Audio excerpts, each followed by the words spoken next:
So we've got an unboxing-ish today. Got a brand new wing here, Gin Falcon 2 20 meter, and the only color it comes in. But she is fresh, crispy, brand new. So she comes strapped up in here, nice Velcro strap.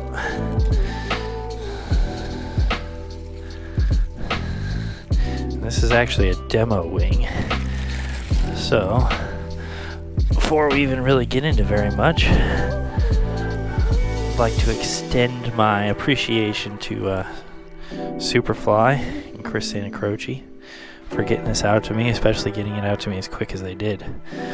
So we're just going to do a quick once over, check out how everything looks, and then we're going to get up in the air.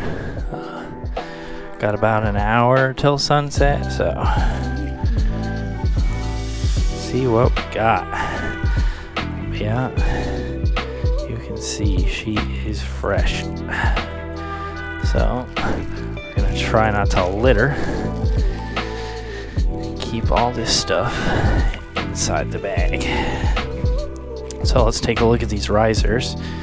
If you're familiar with I clipped their speed bar lines together. If you're familiar with gin gliders, then you'll be familiar with the look of these toggles, but we've got the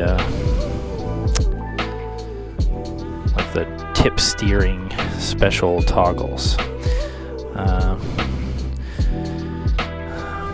I have mixed feelings about them, only because it seems like every time I grab them, I get them in a different orientation. They're always twisted up, but so with our trimmers, normally on gins we have it goes like orange, red, or orange, black, and then red.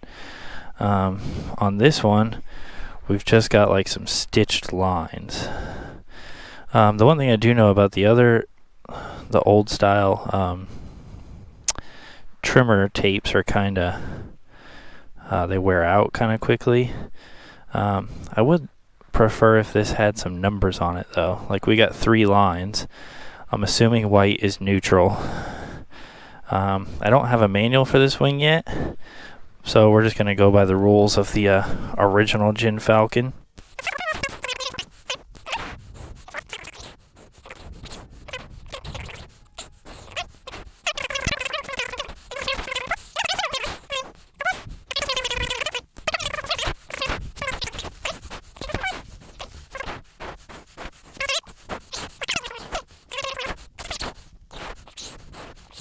But Gin seems to be very into like the kind of the pastel colors, not so much into the like very vibrant bright colors. So this is like a very soft pastel purple, dark maroon with the white leading edge. The nice part is they're putting the color on both sides of the glider, so I do like that. Gin typically uses a little bit heavier material, but somehow, even with heavier material, they managed to launch extraordinarily well in my experience. So let's see what we got here. Looks like that should about do it. And we're just going to hand kite this up. I have a kiting harness in the truck, but it's really not that much wind. So I really want to go fly this thing.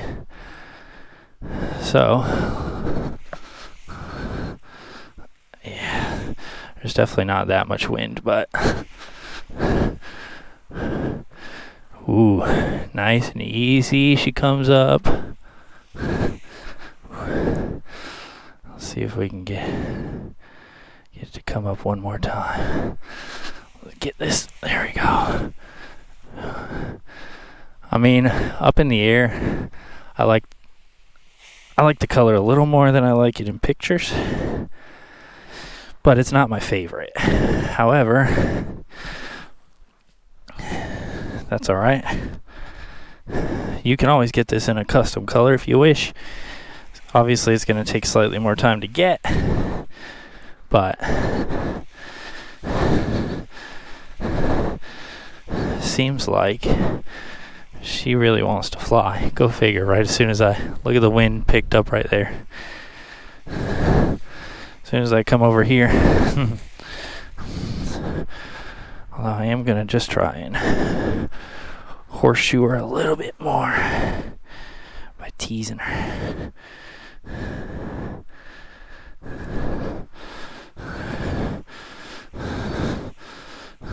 There we go. Oh, brake toggles came off. Let's make sure. Yeah. And how do these guys? Oh, interesting. The brake toggle magnets are up pretty high.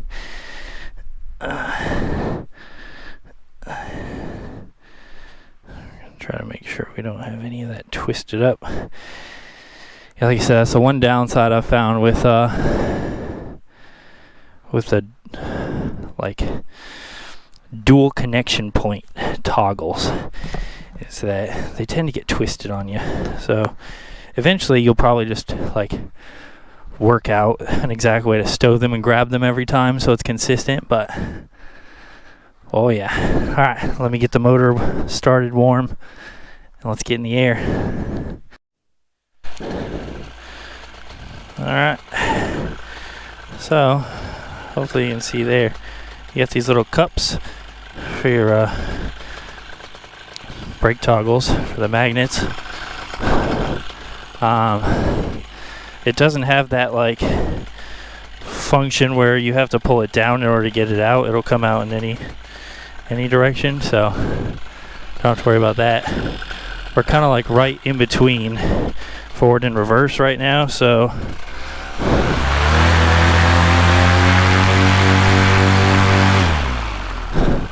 I'm just gonna wait for like a little bit of a lull and then hit it forward. Just seems like we're getting now. So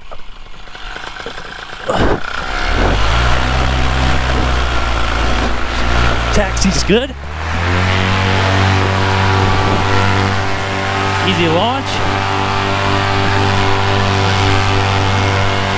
Whew. Little bumpy. Gotta get up over this rotor.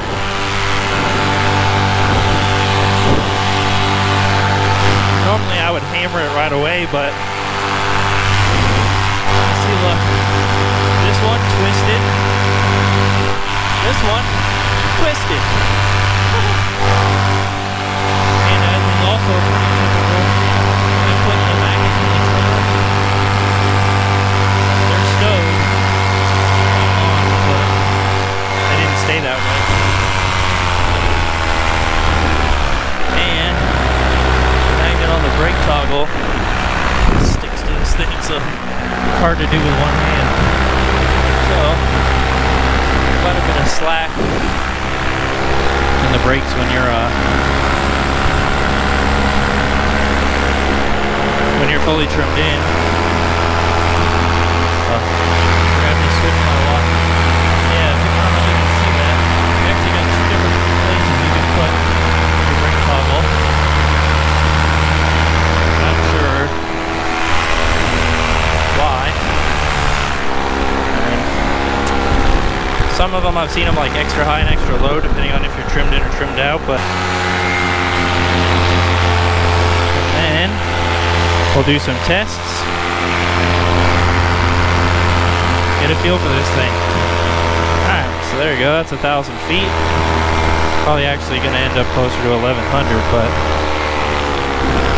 I don't know if we'll be able to do like a full efficiency test today, only because it's pretty rough, but if we could find like maybe we could do it down there, like a really big wide open field, but So we're fully trimmed in now. Into the wind, we're doing 14, 14.5, 15,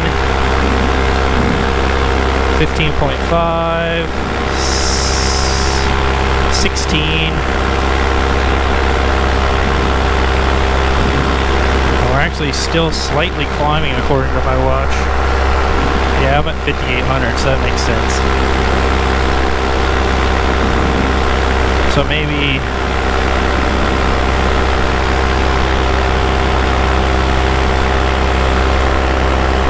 now we're at 17, 18, 16.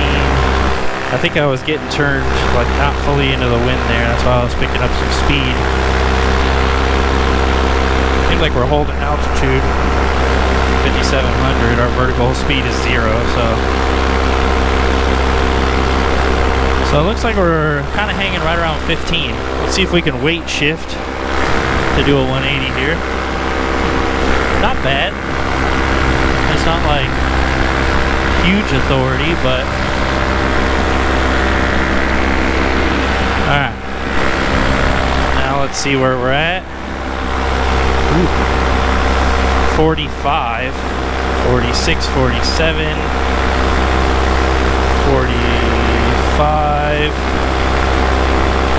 46, 46.5. Seems like that's about where it is, 46.5. I want to say like 17 the other direction, I think. 47. Yeah, we're about 46.5, 47. Alright. What's that? Look at that. It's a pretty nice little dip into the turn right there. Pretty solid. So, let's see how much pressure we got on these trimmers. Like I said, I typically like to hook my fingers in here just to like ease the pressure out, but it seems like there is eventually not terrible. There's definitely pressure on them. Alright, so we're trimmed right to that neutral line. Oh, look at that. They give you a spot to put your trimmers when you're trimmed like partially out. I do like that, because normally you get to a point you're like halfway, you got nowhere to go. So we're still at about 1,080. We're doing 19, 18.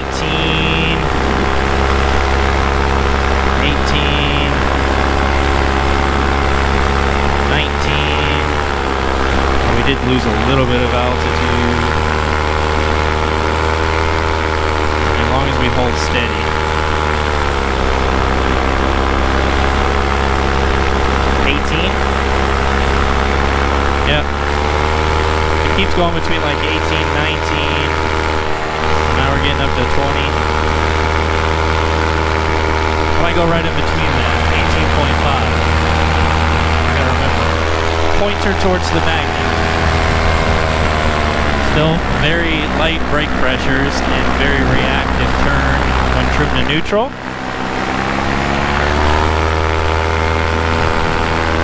Now we're doing 52, 51, 49, 49, 50, 51, 50.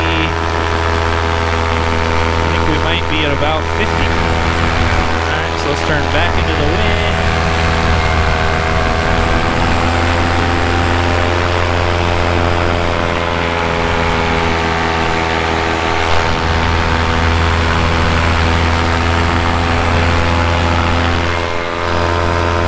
Alright.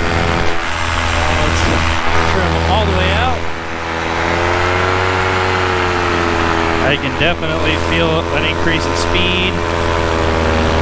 25, 23, 24, 25, 24,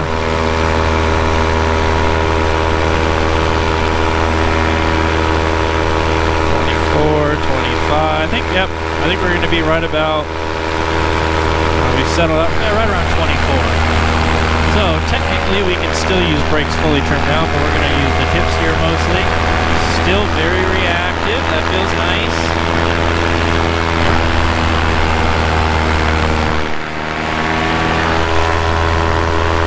should be ripping pretty good. 54, 56, 57, 56. Better settle in. 55, 56, 55, 54. So I think we're about 55. 55 in this direction. Alright, so I'm actually going to get a bit more altitude. Alright, that should put us pretty close to 25.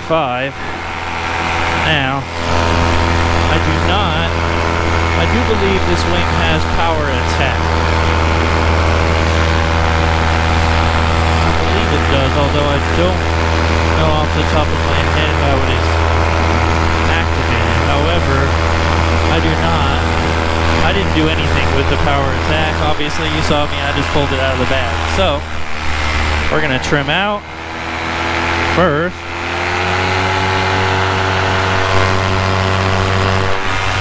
Fully trimmed down on both sides. The brakes aren't really gonna do me much good though, so I'm not even gonna fool with them.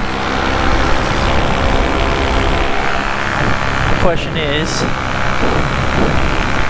that stupid thing? Nope, doesn't look like it. Oh, yep, it is. That stupid little bungee thing.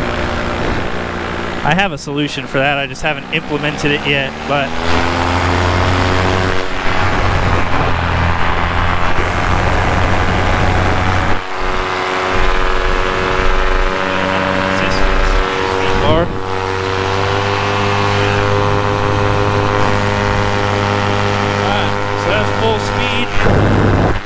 pulleys are touching. We're doing 35, 35.5, 36.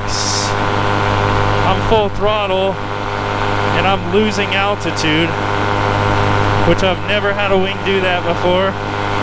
35, 35.5. I mean, it's basically plateaued, 36 miles an hour, 23.82. I'm just like dead level, basically. I'm not going down, I'm not going up. 23.82. So, 36 miles an hour. It's pretty spicy. Right. So we're gonna pull our speed bar in. Tip steer our butts around this way.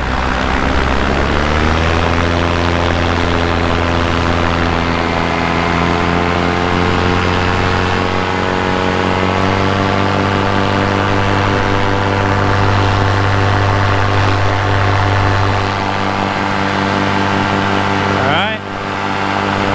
So 36 into wind. See where we are downwind. Definitely a pretty heavy speed bar. Woo! 64!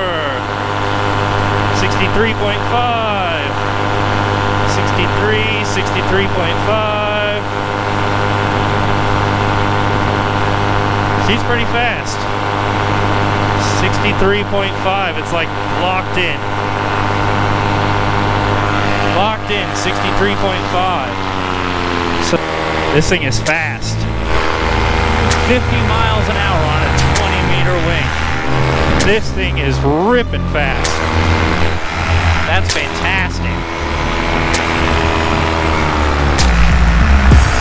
I mean, that's top notch right there. Top notch. Woo, she is fast. All right. So,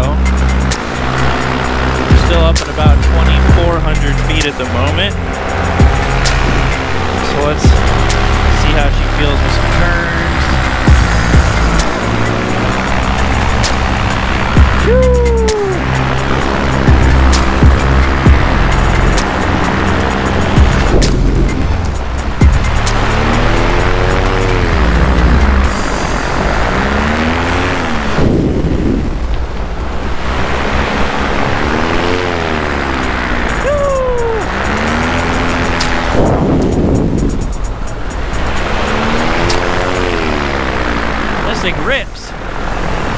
I guarantee I could do barrel rolls, but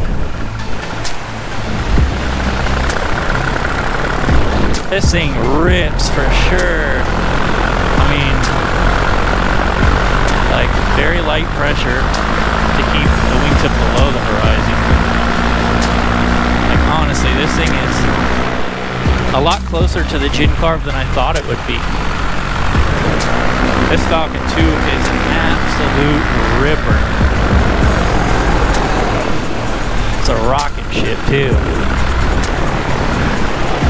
But one thing I will say though, like it feels super locked in. Like when I go this way, it stops. I go this way, let go, it stops. Like a lot of the wings that I have to counter. I have to put in counter tip to stop the rotation. This one just comes right out of it. It feels so locked in. The timing feels excellent. It's very intuitive. Like, and, you know, you can go a little early and make it safer. You saw I went a little later on a few of those and got like some pretty good wing overs for sure. That's fantastic. This wing feels really good. I don't know, I think I might be sold on Gin. Like I love my Gin carve. I think that might have been my favorite wing going into this. I love that wing. But I feel like this wing is like best of both worlds. Alright, so the other thing we do need to test is an oscillation. We need to do an oscillation test. So, let's dip our wingtip to the horizon, hands up, and I'm just going to watch this wingtip. 1,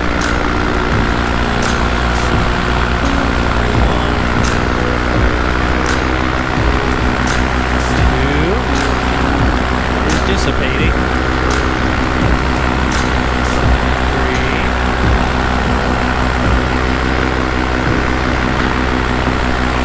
4. Trying to keep steady. 5. Although I'm about to go kind of over these houses, so I don't want to go too far. I mean, 6, it's pretty steadied out. Like, it's not bad. So hard to get used to those toggles, though. I'll tell you, that part is hard to get used to. The other thing that is kind of interesting is on my Gin carve. It actually seemed like that wing is a little more roll stable trimmed out. So let's trim out. I'm just going to leave the ring scope this time, but tip to the horizon. Go.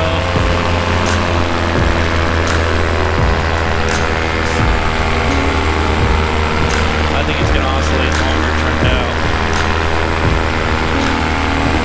I don't know. 32. 3. Might be about the same. 4. Yeah. He's dissipating. Not super quickly, but 5. 6.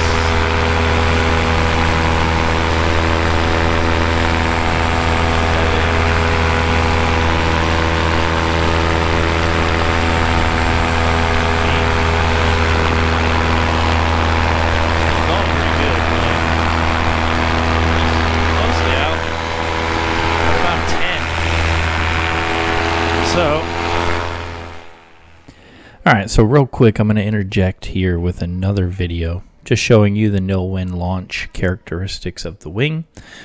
We'll show you the landing characteristics, and then we'll go back and show you a little fooling around, wing over, barrel rolling, while we look over and talk over the numbers. Alright, so we've got pretty much absolutely no wind There might be like half a mile an hour tickling every once in a while, but and inevitably, I think I got the right hand wrong, but left hand should hopefully be right. Hopefully. But yeah. We've got pretty much straight up no wind. So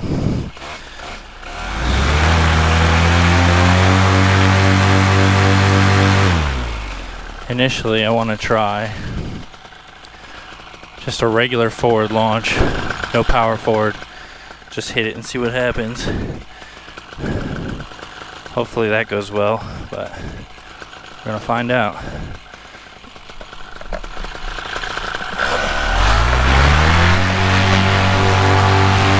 Oh yeah, easy.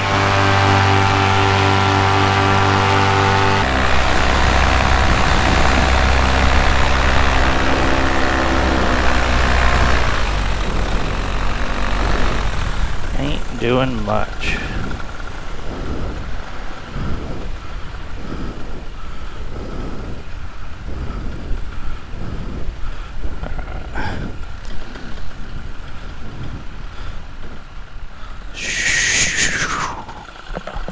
Nice.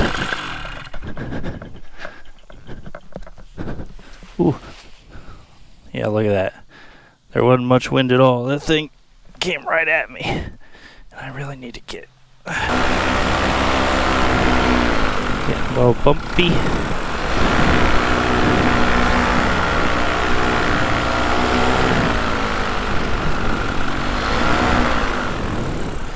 Shoo, buddy.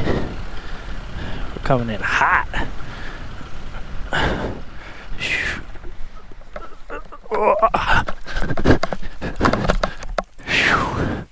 There we go.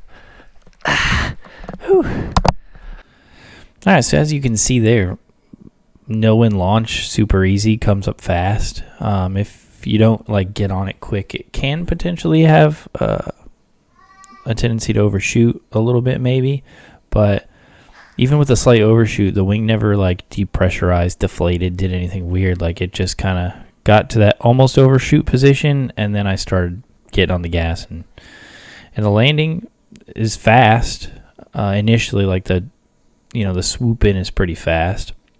Being that trimmed in, this wing flies at 31 miles an hour. Like it's a fast approach, but as soon as you start flaring, like you just bleed off all that speed. And I kind of got to the point where I thought I was out of flare and kind of dumped the brakes real hard just to slow her down that last little bit, and actually ballooned up a tiny bit on that one landing here. So honestly, like there's a lot of flare authority.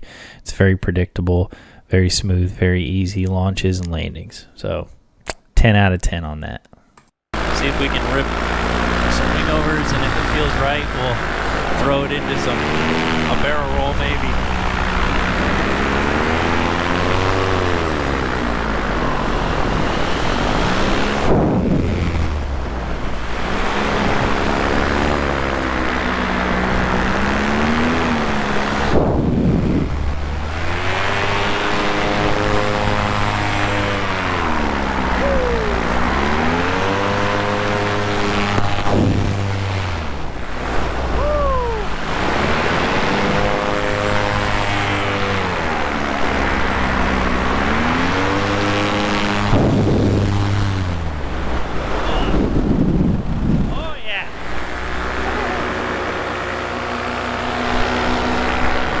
Oh yeah, she's a ripper. They're definitely not like as fast and as violent as the Gin car, but like for sure this thing definitely barrel rolls. She barrel rolls pretty good. Alright, so needless to say, I'm a fan of this wing. So here are all our numbers. I'm going to do it a little bit differently. I'm not going to go through all the numbers specifically one by one. If you guys want to look at the numbers, you can pause it, watch them. I feel like me going through them one by one is unnecessary. So here are all the numbers. You can see everything that I tested. And just to give you some thoughts on some of these.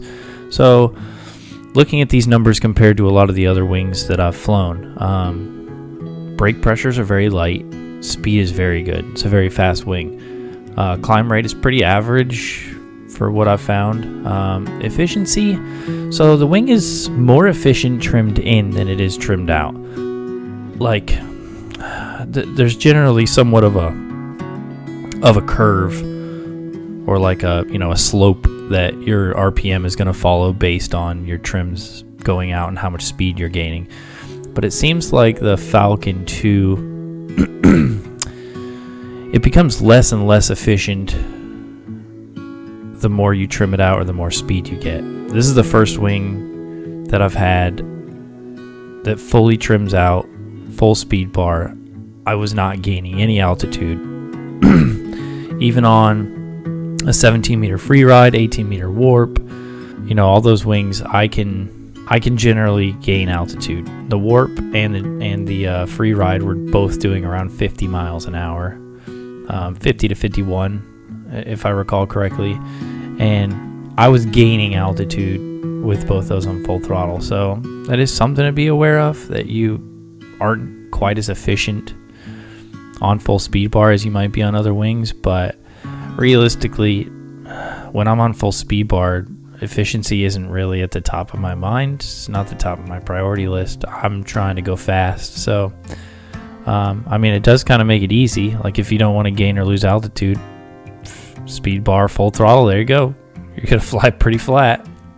But obviously, if you're going to be flying somewhat low with speed bar, you want to be aware of that. You don't want to, go kick speed bar and realize that you're not gaining altitude. So yeah, that's something to be aware of. But overall, I have a very high opinion of this wing. I think it's fantastic. It seems like the Falcon 2 kind of moved more into a more agile direction than the original Falcon, at least from the information that I've received from other pilots that have flown that wing. It seemed like that wing was a little more on the tamer side of the category that it kind of falls into, and this wing almost seems like it's moved up a category. It's gone one category more advanced. So I feel like the original Falcon could kind of be compared to the Nucleon, the Luna, the Colorado, the Sirocco, or the Speedster. Like, it kind of fell into that category. Whereas this wing is kind of more in a class of like the Hadron 3 or the Viper XC, or they're kind of one tier above those wings. It's even kind of approaching the warp of like, it's a relatively advanced wing. It's very maneuverable. It's very fast. It's very easy to launch, obviously, but it's definitely stepped up in the experience level that I would recommend for someone flying this wing, and just for how the wing feels. Like, it's definitely a more advanced wing. So like I said, I'm pretty sold on Gin wings. I would recommend this wing. Go out, buy it, enjoy it, fly it, have fun. But probably buy it as your third wing, or fourth, fifth, sixth, whatever. But I probably wouldn't buy it before my third wing. So, y'all be safe out there. See you on the next one.